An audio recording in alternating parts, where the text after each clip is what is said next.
discussion. We are in the analysis of the reviewing the various status of women in India.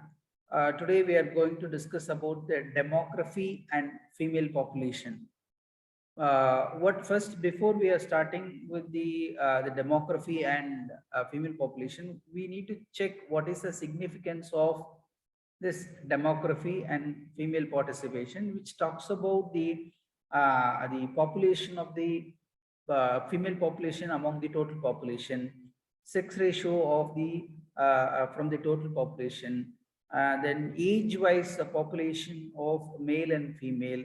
These are all then the mortality rate, the fertility rate. These are all the contents we are going to discuss about in the demography and female population in this topic. The Indian census has the tradition of bringing out the disaggregated information by sex on various aspects of the population, male population, female population, and children's population. And we have also various subdivisions like the gender census. Then we have community-wise census, religious-wise census. Like that census will give you more information on understanding the demography of the people. The first and the foremost component of the gender statistics revealed by the census 2001, 532 million constituting 52% are males and 497 millions constituting remaining 14% are females in the total population. That means we have almost 50 percentage of almost 50%, because 52 from male and 48% from the female side. So we have almost 50 percentage of the half the population by female population. So why we need to study this demography information? Because we need to understand the human development is one of the indicator for the economic development, and this will influences the economic development in terms of labor participation. We have almost 50% of the total population of female population from the total population. So whether we have the all the population are employed, or there is a discrimination or disparity between men and women. As per the 2011, that was the recent data, recent census data, and 2021 and another, we are going to have another census population. There we'll get the picture of what is the total population and what is the demography of male and female population. And as per the census 2011, India's population was 121 crores and the female constituted 48.5% of it. That means we have based on when we are comparing 2001 census and 2011 census, the female population has increased by 5% more and the male population has declined by 5.5%. So that's this 0.5% increase. It was a huge number in counts. So that we need to look after that what is the significance of women in the total population. That means we have to provide them better opportunity for employment, education, health, and the providing good status in the social and economic and political situations. So in 2011, the sex ratio, the number of males per 1,000 males. So means sex ratio means number of female population per 1,000 males. Suppose if we take every state or total India, and for across India, the level was 943. That means 1,000 male means 943 female are available, and the same for rural and urban areas are 949. That is 943 is the aggregate numbers which inclusive of both male and female population. I mean rural and urban population. If you take the comparison between the rural and urban area is 949. That means 1,000 males, 949 females. And with respect to the rural areas, the disparity is so high. That is all we are going to we have to discuss about what is the reason behind it, as we all also discussed during when we are talking about the problem of sex ratio. That means the disparity between the male and women, men and women population.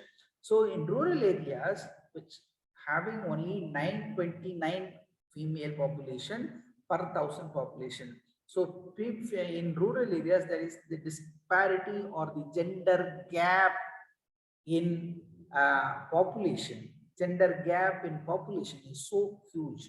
That is around 71 people gap is there with respect to the men and women population. Whereas in urban areas of India, it is having only 51. So that we have to identify and address what is the issue behind it for these huge disparity between men population and women population. And the sex ratio for 0 to 9 age group was 908. That is also one of the important notable thing. Please look into that. The sex ratio for 0 to 19 age group was 908. That means the population between 0 to 19 years, the the female population is 908 for 1,000 males. I mean the same age group 0 to 19. Please put your attention. 0 to 19 years, when we take the total population for both men, the girl children and the boy children, if you take the count of girl children, that is only 908 and the boy children are 1,000. That means for 1,000 0 to 9 years age of boys and the age of 0 to 19 for girls, it is 908. That means there is a huge the mortality rate is happening between the child mortality. That means 0 to 19 age, it's having a huge gap. And while if you compare for 60 plus age group, it was 1,033. That means the female population is 1,033, which is higher than the male population. For 1,000 male, 1,033 female is there. So that the for working part will get the younger population sizes becomes less and less for female population, and the older ages become so high, it is more than 1,000. 33 is additionally we have with respect to the 2011 census data, and next year we will come to know what is the real status of this sex ratio between men and women, male and female. And moreover, the young population 0 to 19, one is the mortality rate, child mortality rate, and second one, when the 19 are some 15 plus 15 19 means the education is also one of the important, because the rural areas the educational attainment is not that much good though, so that they are not aware of these things. That is why especially in rural areas the gap is so high. And the sex ratio in the economically active age group, that is also another important, because the labor force participation happens between age 15 to 59, and normal labor force participation is around 18 to 45. So who and all is ready to work and after the child labor, because under 14 is becomes a child labor, so we don't want to take that 14. So above 15 and till 59 at the age of retirement, that means 15 to 59 age group will be termed as the economically active age group.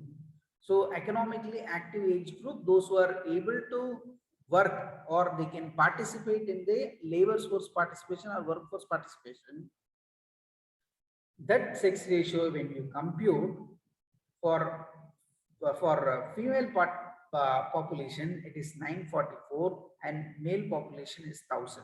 That means the workforce participation also will decline among the female population, and those who are the total population is 48%, but 48.5% in 2011 census, but they are working. When we compare between these two with respect to the age wise, 944 is the economically active age group for female participation, female population. In the same age group, 15 to 59, when we calculate for male population, it is 1000. So for 1000 people are coming under this age group, 15 and 59, but for female population, it is only just 944. That means work participation rate also will come down, because in that area, in that age group, age bracket, the population of the female is so less as compared with the male. So that is another important problem, and we also evidently seen that the female population is morely concentrated or skewed in 60 plus age group. That is another important component we can understand from this data sets or the data analysis. And sex ratio in the age group of 6 to 6 years, 0 to 6 years, the sex ratio in the age group of 0 to 6 years has been increased in rural areas from 906 in 2001 census, and it becomes 923 in 2011 census. And if you take in 2021 census, it would have been improved much than the 2011 census. Maybe we can expect for 940 or 945. So that because the 0 to 6 years, which is an important age for the children's growth, and the mortality, child mortality also will happen between the younger ages in the rural areas. So that the lot of efforts has been taken by the government of India, especially the rural health programs, national health missions, and the primary healthcare centers for the rural areas, and the lot of infrastructure facilities made available for the improvement of the health conditions of the children in the rural areas. These are all will become, and even the midday meal schemes, then the Anganwadi schemes. These are all which provides the children's health and nutrition, which will give the support for the health and nutrition, so that the rural female children's sex ratios has been increased from 906 to 923 as compared with the 2001 situations. So 1000 children are there in male category of 0 to 6 years. In 2011 census, it was 923, improved from 906. However, the ratio has a decline in urban area in the same period. So that is also one of the worrying factor. But in urban areas, the sex ratio in the age group of 0 to 6 was declined.